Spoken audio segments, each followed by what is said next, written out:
Assalamualaikum warahmatullahi wabarakatuh. Perkenalkan, nama saya Febrianti Adirafa Nursandi dengan NIM 220910201058. Kali ini saya akan menjelaskan mengenai quasi government atau organisasi yang termasuk dalam quasi government. Jadi, sebelum kita bahas mengenai suatu bentuk organisasi quasi government, ada baiknya jika kita membahas terlebih dahulu apa karakteristik yang dimiliki oleh organisasi yang terbentuk atau yang termasuk dalam quasi government. Jadi yang pertama yaitu kedudukannya berada di bawah sistem pemerintahan. Namun organisasi tersebut tidak termasuk dalam lembaga pemerintahan, hanya saja urutannya atau strukturnya mereka berada di bawah sistem pemerintahan. Lalu diatur oleh undang-undang dan juga memiliki hubungan hierarkis dengan lembaga pemerintahan. Lalu yang kedua yaitu sumber pendanaan. Jadi organisasi quasi government mereka sumber pendanaannya berasal dari pemerintah secara sebagian maupun keseluruhan. Namun mereka juga mendapatkan hasil pendanaan dari non-pemerintah yaitu dari sumbangan, hasil usaha, hibah, dan juga bantuan yang lainnya. Lalu yang ketiga yaitu keterkaitannya dengan pemerintahan. Jadi organisasi yang termasuk dalam quasi government mereka menjalankan tugas mereka atau menjalankan organisasi mereka sesuai dengan arahan dari pemerintahan. Jadi mereka juga wajib untuk melaporkan kegiatan mereka kepada pemerintah. Selanjutnya yaitu karakteristik pengelolaan. Organisasi quasi government mereka pengelolaannya mengikuti sistem prinsip dari pemerintah, yaitu menjalankan organisasi mereka secara good governance. Di antaranya yaitu seperti akuntabilitas, partisipasi, dan juga transparansi. Lalu dalam video ini saya akan memilih atau membahas mengenai lembaga sosial yang terbentuk dalam organisasi quasi government. Jadi di lembaga sosial tersebut diantaranya ada kayak Badan Amil Zakat Nasional, Lembaga Amil Zakat Infak Sedekah Muhammadiyah, dan juga Lembaga Dana Kemanusiaan Aksi Cepat Tanggap. Namun kali ini saya akan lagi memfokuskan pembahasan saya kepada lembaga atau Badan Amil Zakat Nasional atau biasa kita sebut dengan Basnas. Jadi, apakah Basnas tersebut termasuk dalam quasi government? Jawabannya adalah iya. Jika dilihat dari karakteristik dari Basnas ini, Basnas termasuk dalam organisasi quasi government karena yang pertama dari kedudukannya mereka strukturnya atau kedudukannya berada di bawah Kementerian Agama, di bawah lembaga pemerintahan. Namun, Basnas ini bukan termasuk dalam lembaga pemerintahan. Lalu yang kedua yaitu sumber pendanaannya. Jadi, Basnas ini sumber pendanaannya berasal dari pemerintah dan juga non-pemerintah. Dan untuk non-pemerintah, mereka ini biasanya mendapatkan pendanaan dari zakat, infak, sedekah, dan juga hasil usaha mereka. Lalu, apa keterkaitannya dengan pemerintah? Jadi, Basnas ini melakukan atau menjalankan kegiatan mereka sesuai dengan arahan pemerintah dan juga nantinya diwajibkan untuk melaporkan kegiatan tersebut kepada pemerintah. Dan juga Basnas ini berkoordinasi dengan pemerintah dalam pelaksanaan tugasnya. Lalu, dilihat dari pengelolaannya, Basnas ini pengelolaannya menganut prinsip good governance atau transparansi, akuntabilitas, dan partisipasi seperti yang dimiliki oleh lembaga pemerintahan. Lalu apa tujuan dibentuknya Basnas ini?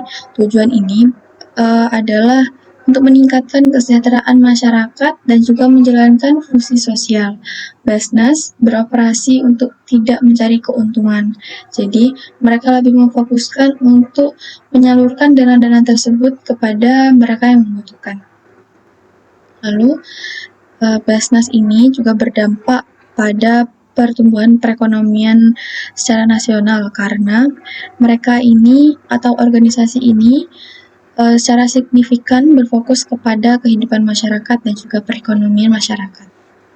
Lalu, jadi berdasarkan kriteria yang telah saya sebutkan tadi, Basnas termasuk dalam organisasi quasi-government. Lalu, apakah Basnas ini menerima keuntungan lain? Jawabannya adalah iya. Basnas menerima keuntungan lain berasal dari zakat produktif mereka atau usaha produktif mereka, seperti pengembangan usaha produktif, seperti pertanian, peternakan, dan juga perikanan. Jadi, mereka mengembangkan usaha produktif tersebut dan kemudian hasilnya akan mereka jual. Dan dari hasil penjualan tersebut akan mereka gunakan untuk menyalurkan hasil jual tersebut kepada masyarakat yang membutuhkan. Lalu selanjutnya yaitu dalam pembiayaan UMKM. Jadi Basnas ini menyediakan peminjaman dana UMKM yang nantinya Basnas menerima keuntungan dari pengembalian peminjaman tersebut dari bunganya. Jadi juga pendanaan pendidikan dan juga kesehatan. Jadi nanti hasil dari keuntungan yang dihasilkan oleh Basnas akan mereka salurkan kepada masyarakat seperti pendidikan, pendanaan pendidikan, dan juga kesehatan. Dan jika dilihat dari laporan keuangan Basnas tahun 2022, keuntungan Basnas ini sebesar 1,1 triliun. Dan keuntungan tersebut akan disalurkan untuk meningkatkan kesejahteraan masyarakat, seperti meningkatkan kualitas hidup masyarakat miskin, lalu meningkatkan akses masyarakat terhadap pendidikan dan kesejahteraan serta kesehatan, lalu meningkatkan pemberdayaan masyarakat. Dan keuntungan Basnas dari pengelolaan zakat produktif merupakan salah satu upaya Basnas untuk meningkatkan manfaat zakat bagi masyarakat. Lalu, apa urusan publik dari Basnas? Basnas memiliki urusan publik atau memiliki tugas untuk pengelolaan zakat, infak, dan sedekah, di mana mereka mengelola, menyalurkan, dan juga mengumpulkan zakat, infak, dan juga sedekah tersebut secara akuntabel, transparan, dan efisien, dan tepat sasaran. Lalu ada meningkatkan kesadaran berzakat, infak, dan juga sedekah. Ini biasanya mereka lakukan melalui kegiatan sosialisasi, lalu edukasi, dan juga kampanye. Lalu selanjutnya adalah pembinaan dan pengembangan lembaga amil zakat. Basnas ini bertugas untuk membina, mengembangkan, dan menjalankan tugasnya secara optimal agar lembaga amil zakat terus berjalan secara baik dan tepat. Selanjutnya adalah menyelaraskan pengelolaan zakat, infak, dan juga sedekah. Jadi, Basnas ini memiliki tugas untuk menyelaraskan pengelolaan zakat, infak, serta sedekah di seluruh Indonesia. Hal ini dilakukan untuk memastikan bahwa pengelolaan zakat dan penyaluran zakat dilakukan secara tepat dan juga sesuai dengan kebutuhan masyarakat. Lalu apa yang terjadi jika Basnas tidak dibentuk? Jika Basnas tidak dibentuk, maka mengenai infak dan juga sedekah akan menjadi tanggung jawab dari masyarakat secara mandiri. Maka ada beberapa permasalahan yang nantinya akan timbul di masyarakat seperti sedekah, zakat, dan juga infak tidak terkoordinasi secara efektif, lalu penyaluran zakat tidak tepat sasaran, dan juga potensi zakat, infak, serta sedekah tidak tergali secara optimal.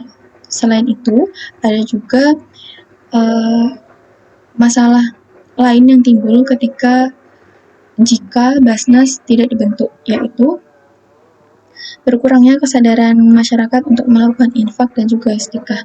Hal tersebut karena masyarakat tidak memiliki kemampuan dan juga tidak memiliki lembaga yang mereka percayai untuk menjalankan atau mengelola mengenai hal ini.